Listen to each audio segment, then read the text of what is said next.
Serina é um projeto de biologia especulativa criada por Dylan Bagda, um pesquisador que imaginou um mundo alienígena habitado por descendentes de canarinhos e de pequenos peixes herbívoros. Nessa lua, milênios de evolução moldaram uma fauna impressionante, onde a eterna dança entre presas e predadores favoreceu não apenas os mais fortes, mas também os mais inteligentes. Agora, na quarta parte da nossa jornada por Serina, sim, a quarta parte, então se você não viu as anteriores, corre lá para assistir primeiro. Eu, o macaco despido, vou te mostrar como sociedades inteiras emergiram da seleção natural e como o uso de uma das ferramentas mais absurdas da história da evolução revolucionou a conduta natural da nossa lua.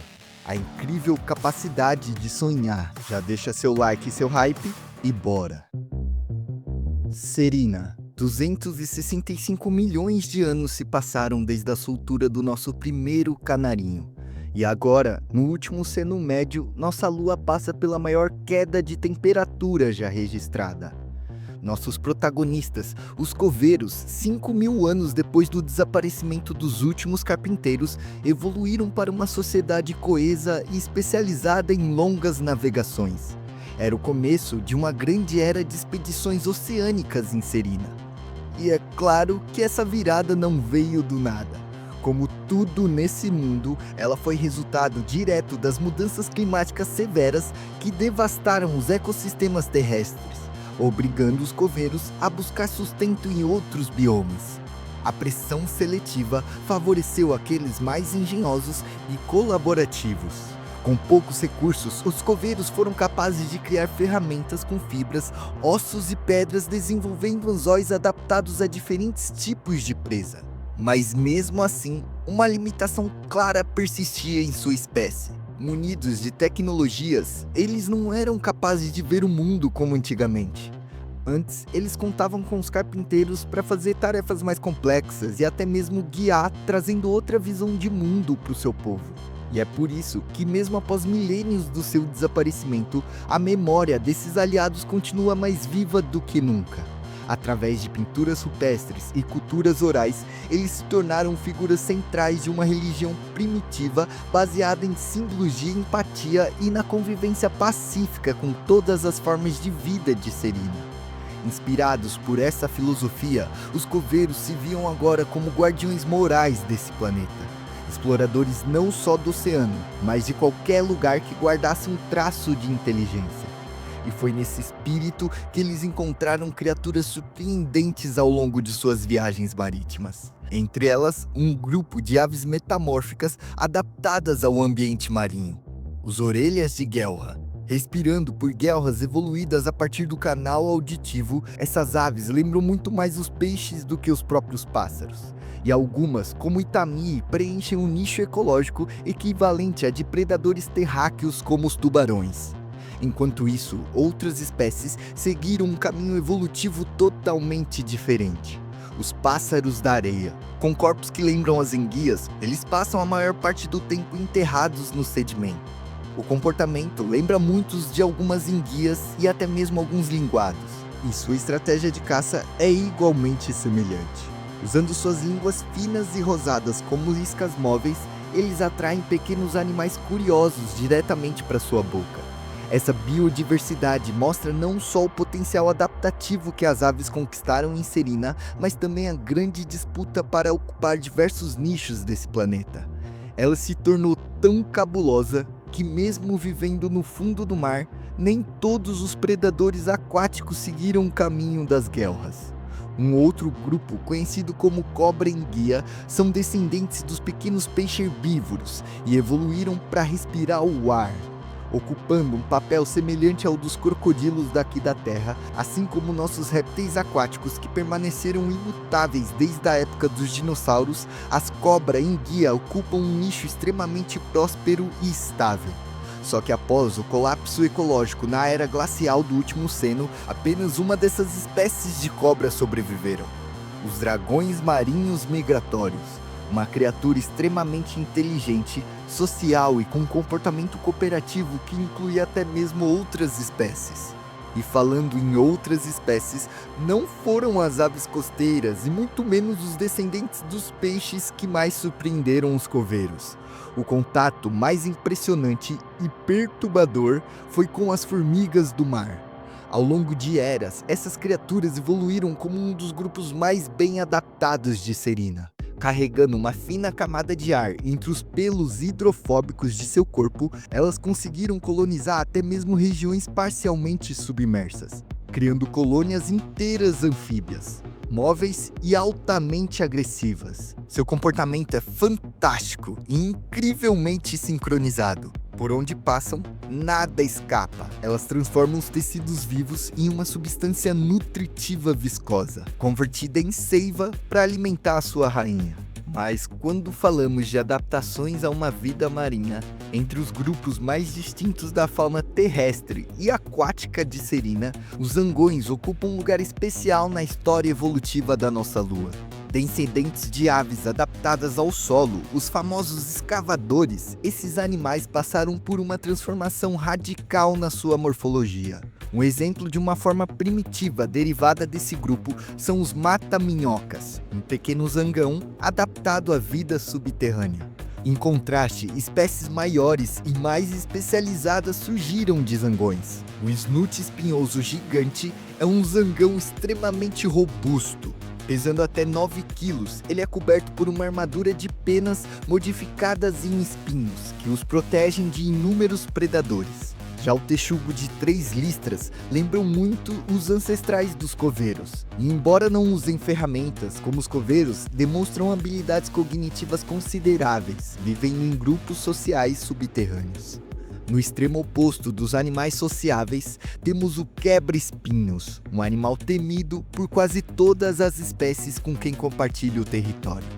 Altamente territorialista, esses zangões gigantes mal-humorados e repletos de músculos podem chegar até 137 quilos e são predadores dominantes da região árida de Serina. E por fim, há um grupo que rompe completamente com o padrão dos zangões terrestres: os zangões marinhos, ou como vamos chamar aqui, os golfinhos. Esses animais desenvolveram uma forma corporal radicalmente diferente. Totalmente aquático, os golfinhos transformaram suas garras em nadadeiras robustas. Seus corpos suaves e hidrodinâmicos são otimizados para o nado nas águas frias do Oceano Equatorial de Serina. Sua propulsão é feita pelo batimento alternado dos 4 membros, num processo conhecido como voo submerso. Eles vivem em grandes grupos familiares, com estruturas matriarcais, onde fêmeas mais velhas lideram e transmitem o conhecimento. Apesar das diferenças extremas, todos esses animais, dos coveiros aos golfinhos, compartilham uma ancestralidade comum. Juntos, os zangões representam uma radiação adaptativa complexa e multifacetada aqui de Serina, moldada não só pelas pressões do ambiente, mas também pela extraordinária capacidade cognitiva de seus representantes. E com o tempo, o ambiente marinho se mostrou tão próspero que os golfinhos deram origem a inúmeros clados de aves nadadoras. Um deles ficou conhecido como sonhadores e estavam destinados a concretizar o segundo despertar das aves de Serina. Esses animais desenvolveram cérebros originalmente moldados para caça cooperativa e o reconhecimento social. Mas devido à escassez de alimento, a grande pressão evolutiva os guiou para terem cérebros cada vez mais capazes de memorizar com clareza os ambientes que passavam. Bastaram algumas mutações na densidade neural para acender algo que mudaria completamente o destino dos golfinhos. A partir daí, os sonhadores começaram a projetar essas memórias e questionar o mundo ao seu redor. E olha, o nome sonhador não vem do acaso, tá? Ele vem de um traço neurológico que também carregamos em nossas mentes. A incrível habilidade de dormir com o hemisfério cerebral, enquanto a outra continua extremamente ativa. Nos sonhadores e também em nós seres humanos, um cérebro dotado de 2 hemisférios garantem significativamente o contato espiritual com seus instintos. Só que, diferente das outras espécies inteligentes que conhecemos até agora, havia um limite crucial aqui. Sem membros manipuladores, com apenas seus bicos, os sonhadores tinham pouquíssima capacidade de alterar o ambiente ao seu redor.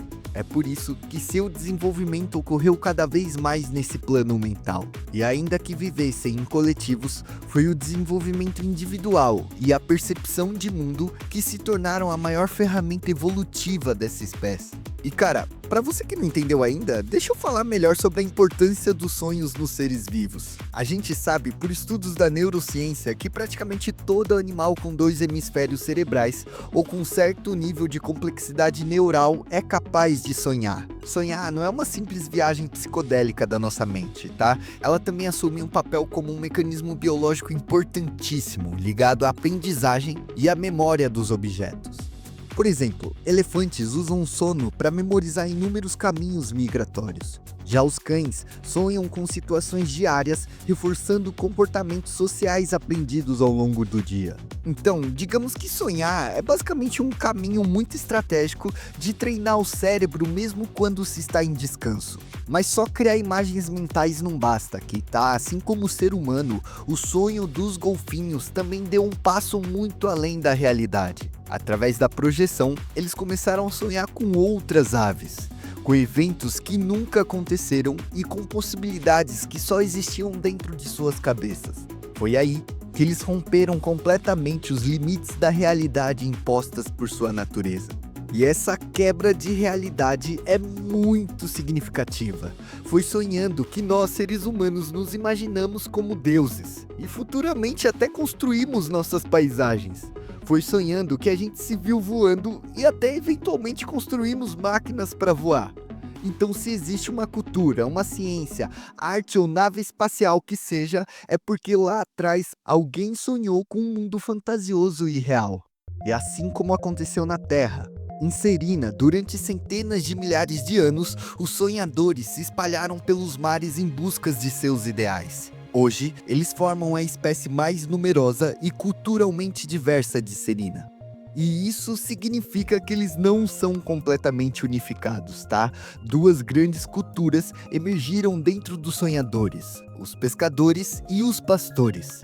Ambos descendentes de um mesmo ancestral, eles carregam diferenças culturais brutais. Os pescadores vivem em canais de água rápida, onde seguem diversos cardumes, alimentando-se exclusivamente de pequenos peixes, simplesmente por razões éticas. Eles consideram mais aceitável predar espécies consideradas burras, enquanto que outras consideradas mais cognitivas frequentemente são vistas sendo protegidas por eles. Um dos exemplos mais notáveis são os ludes, pequenos animais inteligentes que vivem sob sua tutela. Então, vamos resumir aqui que a cultura pescadora é bem intraespecífica, cooperativa e fortemente ética. Já os pastores, vivendo em águas calmas e estáveis, são mais reservados e evitam mudanças, além de cuidarem de um enorme rebanho domesticado. Os Noops, criaturas dóceis e extremamente dependentes, foram criados e selecionados geneticamente ao longo dos milênios. Mas mesmo com essa relação cruel, essas criaturas preferem a proteção dos pastores do que a solidão da natureza. E por muito tempo, essas duas culturas coexistiram em paralelo, tá? Separadas por uma vastidão de água. Mas a gente tem que lembrar aqui que conforme o frio avança, os nichos vão ficando cada vez mais reservados. Então era previsível um contato entre essas espécies. Mas nem tudo aqui é tão diferente assim. Dividindo o ancestral em comum, esses seres carregaram um sonho compartilhado por milhares de eras. Uma visão tão poderosa, tão simbólica, que acabou dividindo essa sociedade em duas subculturas. Eles chamaram essa visão de um mito da criação, um fragmento onírico que, segundo os registros orais dos pescadores e dos pastores, revelava uma origem em comum, uma conexão perdida entre as espécies. De acordo com o mito, no início, o grande criador era um ser absoluto, capaz de tudo, mas extremamente solitário. Então, para preencher o seu vazio, ele decidiu criar um mundo perfeito. A partir dos princípios elementares, ele moldou a lua de Serina e dividiu sua própria essência em 3 partes essenciais. Essas 3 forças, terra, água e ar, dariam origem aos primeiros representantes inteligentes do planeta. Cada elemento recebeu uma porção do seu poder, uma porção do divino. Da terra surgiram os coveiros. Teimosos como o solo que pisavam, eles eram especialistas em transformar o ambiente sem se importar com a dificuldade. Já na água nasceram os sonhadores, criaturas adaptáveis, resilientes e capazes de explorar as regiões mais extremas do planeta. Como os oceanos eram profundos e flexíveis, e sua maior força estava na mente e na capacidade da transformação. E por fim, o ar, uma figura misteriosa que não se revelou para eles. Pouco se sabia sobre ela, os relatos eram extremamente vagos e dispersos, mas sua presença era significativamente constante nos registros dos 2 povos. Segundo os sonhadores, o objetivo do Criador era claro. Um dia, esses 3 fragmentos do universo deveriam se reunir e, da sua junção, formar o fogo. Mas não fogo literal, tá? O fogo era um símbolo da transformação definitiva de Serina. Um poder criativo que transcenderia o limite de toda a espécie. Mas como acontece com toda boa mitologia, as interpretações logo se mostraram completamente opostas. Para os pastores, esse mito reforçava a ideia de que sua linhagem era a mais pura e central, a encarnação direta dos legados do Criador. Eles passaram a se ver como legítimos herdeiros do mundo e se isolaram dos demais. Já os pescadores partiram para outra interpretação. Para eles, o mito era basicamente um chamado, uma profecia que indicava que outras espécies inteligentes existiam ou já haviam existido em Serina, e sua missão agora seria encontrá-las e reunificá-las em uma só. Infelizmente, essa discrepância filosófica sobre um mesmo sonho levou os pescadores e os pastores a uma guerra secular que parecia interminável. Os pescadores consideravam os pastores como maus e seres sem qualquer tipo de empatia. Já os pastores consideravam os pescadores como fracos, inocentes e piedosos. Mas tudo isso mudaria quando o contato com novas espécies marinhas e terrestres aconteceu. Enquanto os coveiros, recém-chegados das terras secas, ainda exploravam os litorais, aprendendo a dominar o mar com seus barcos, os primeiros pescadores observavam-nos de longe. Mas o medo de que os coveiros fossem tão agressivos quanto os pastores, seus irmãos, atrasou muito a troca cultural desses povos. Ao mesmo tempo, uma nova espécie emergia do oceano. Um grupo de sonhadores, até então desconhecido, começou a avançar sobre o território dos pescadores e dos pastores com um único objetivo: dominar todos os nichos ecológicos possíveis. Esses eram os baleeiros, descendentes de culturas arcaicas que por milênios viveram nas plataformas costeiras densamente vegetadas de Serinacta. À medida que eles foram forçados pelo frio a se afastarem dessas zonas ricas e passaram a explorar os canais abertos dos oceanos, seus corpos foram transformados pela seleção natural. Suas mandíbulas, já robustas, tornaram-se verdadeiras armas adaptadas à captura de grandes presas. E seu tamanho era ridiculamente maior do que seus primos sonhadores. Conforme as mudanças climáticas restringiam seu habitat, a migração dos baleeiros não foi um acaso, mas sim uma consequência direta de um mundo em colapso ecológico. Um traço fascinante dessa espécie é seu sistema complexo de socialização. Com recursos escassos e espaço vital limitado, os baleeiros só permitem que novos indivíduos atinjam a maturidade quando um mais velho se vai. Uma forma extrema de controle populacional. Para evitar essa competição intraespecífica e manter a coesão social, a espécie desenvolveu uma estrutura reprodutiva altamente flexível e eficaz. As relações homoafetivas são comuns dentro dessa espécie, com casais do mesmo sexo frequentemente formando vínculos duradouros e até adotando filhotes rejeitados para formar novos grupos. Aliás, esse comportamento é muito bem documentado em diversas espécies sociais daqui da Terra, onde também ajuda a reduzir a pressão por reprodução excessiva sem abdicar do papel social e evolutivo do sexo. Ainda assim, mesmo com estratégias sofisticadas, os baleeiros estavam cada vez mais encurralados pelo gelo.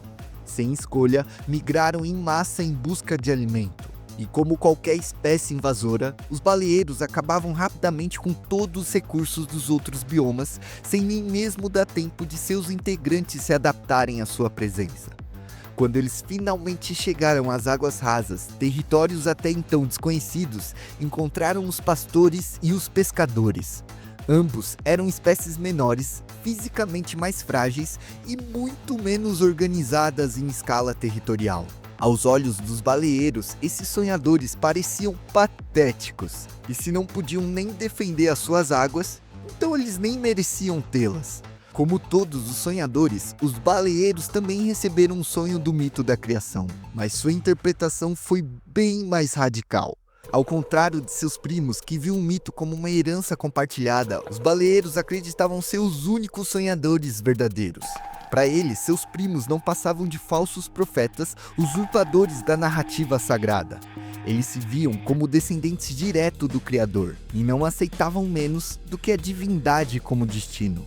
Afinal, se eles foram feitos por Deus, por que eles não deveriam se tornar Deus daquelas terras? Essa visão durou um bom tempo, mas quando eles se depararam com um obstáculo surpreendente, ela rapidamente se viu pressionada. Quanto mais os baleeiros se aventuravam pelas terras rasas, mais frequentemente se deparavam com novas espécies. E foi assim que eles se depararam com os incríveis coveiros, o seu pior destino. Seres terrestres que se deslocavam sobre as marés e manipulavam o ambiente com objetos construídos por eles mesmos. Suas estruturas e ações demonstravam um alto grau de organização e inteligência, mesmo para seres tão narcisistas como os baleeiros. E para eles isso foi uma afronta direta. Os baleeiros, guerreiros e conquistadores, finalmente se depararam com os dominadores de terra, os grandes guerreiros destinados a enfrentá-los. Os pescadores, ao observarem esse novo elemento, perceberam uma oportunidade. Eles acreditavam que eram encarnações de um espírito criador que uniriam seus povos contra uma ameaça em comum. Foi assim que tomaram uma decisão ousada: buscar aliança entre pastores, pescadores e coveiros, reunindo forças em uma frente em comum contra os baleeiros. A ética e a moral de exterminar uma espécie era desconfortável e ia diretamente contra os princípios filantrópicos dos coveiros. Mas ainda assim, eles permaneciam um povo pragmático. Seus novos aliados eram inteligentes, adaptáveis e com o mundo mudando rapidamente, eles sabiam que sua conduta também tinha que evoluir. A ofensiva calculada pelos baleeiros, voltada à aniquilação de outras espécies, ultrapassava os limites do equilíbrio natural. Aquilo não era só uma seleção ecológica, era uma corrupção da natureza. E por isso, os coveiros entenderam que resistir não era apenas algo legítimo, mas também necessário para preservar a vida em Serina. O inimigo era muito maior e muito mais forte, mas isso não significa que ele era invencível. Para neutralizar as vantagens físicas dos baleeiros, os coveiros recorreram à sua maior especialidade, a criação de armas. Projetando armaduras para os pastores e pescadores, eles usaram ossos, conchas e materiais de antigas caças para criar placas protetoras costuradas diretamente sobre seus corpos. Escudos orgânicos que protegeriam o tecido macio dos golpes das mandíbulas poderosas dos baleeiros. Ao mesmo tempo, os pastores e pescadores usaram seu conhecimento do território para virar completamente o jogo. E depois que os coveiros aceitaram sua missão de vencer essa guerra, eles foram realmente implacáveis. Envenenaram as águas dos baleeiros, desviaram colônias inteiras de formigas do mar, só para que elas pudessem devorar seus inimigos vivos. E eu nem preciso falar que inúmeras vidas foram perdidas. De ambos os lados, tá?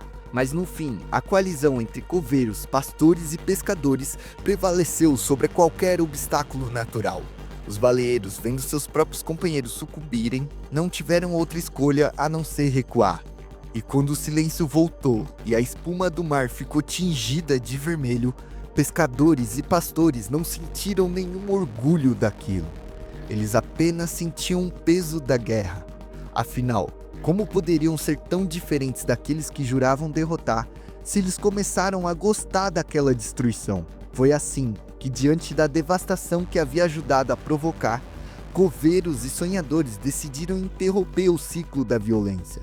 Juntos, eles dedicaram centenas de anos a reequilibrar os ecossistemas afetados. Só que os sonhadores sabiam que isso não bastava. Se eles quisessem realmente resolver aquela história, eles precisariam concretizar a sua antiga visão. Para eles, só havia um caminho para transcender a brutalidade natural: a unificação completa, a fusão entre o povo da terra, o povo do mar e o desconhecido povo do ar. Assim, coveiros e sonhadores partiram lado a lado, iniciando uma jornada em busca do terceiro elemento. Os dominadores da inteligência do ar seria a única esperança contra o clima que ameaçava todas as espécies de Serina. Bom, e se você chegou até aqui, muito obrigado mesmo por dividir o seu tempo comigo.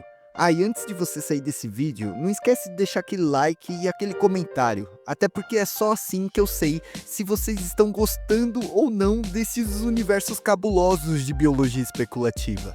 No mais é isso, até o próximo encontro e tchau!